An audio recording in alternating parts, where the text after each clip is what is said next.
Guys, welcome to my YouTube channel. In previous video we have discussed about axis and angles of the eyeball. In this video we will discuss about the codes of the eyeball.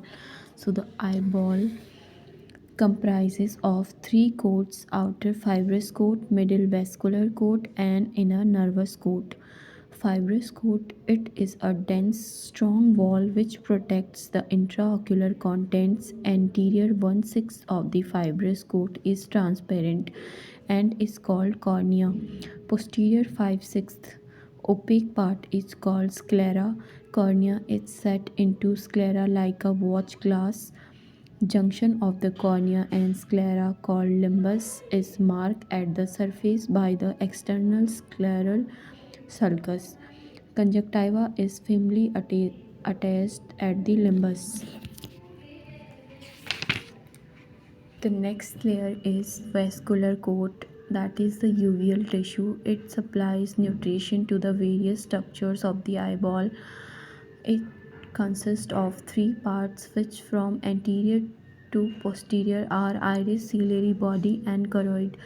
The third layer is nervous coat, that is also known as retina. It is concerned with visual functions and projects to the visual cortex through visual pathway. Now the segments and chambers of the eyeball. The eyeball can be divided into two segments, anterior and posterior.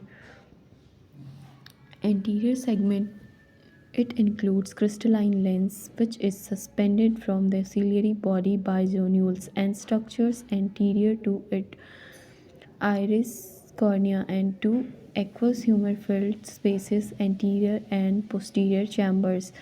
Anterior chamber, it is bounded by anteriorly by the back of cornea and posteriorly by the iris and the part of ciliary body. The anterior chamber is about 30 mm deep, range 2.5 to 4.4 mm in the center in normal adults. It is shallower in hypermetropes and deeper in myopes, but is almost equal in two eyes of the same individual. It contains about 0.25 ml of the aqueous humor. It communicates with the posterior chamber through the pupil. Posterior chamber, it is triangular space containing 0.06 ml of aqueous humor. It is bounded anteriorly by the posterior surface of iris and part of ciliary body.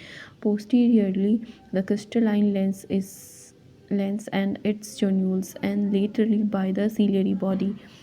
Posterior segment, it includes the structure posterior to lens, vitreous humor, retina, choroid and optic disc. Visual pathway,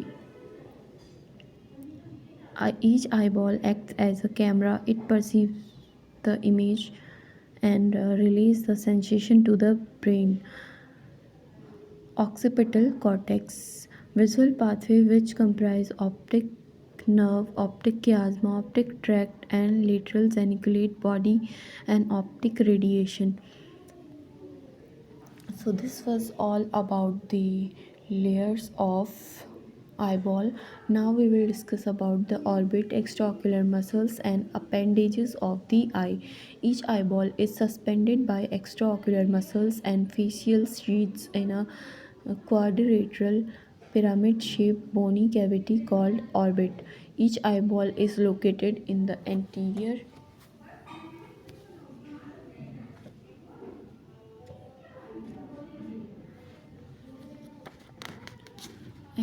orbit, nearer to the roof and lateral wall than to the floor and medial wall. Each eye is protected anteriorly by two shutters called eyelids. The anterior part of the sclera and posterior surface of the lids are lined by a thin membrane called conjunctiva.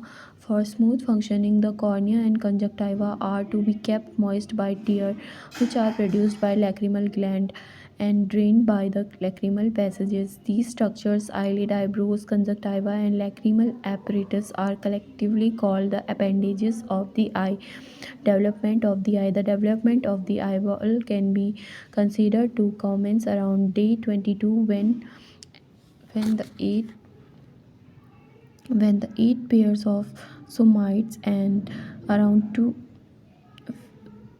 uh, and around 2 mm in length.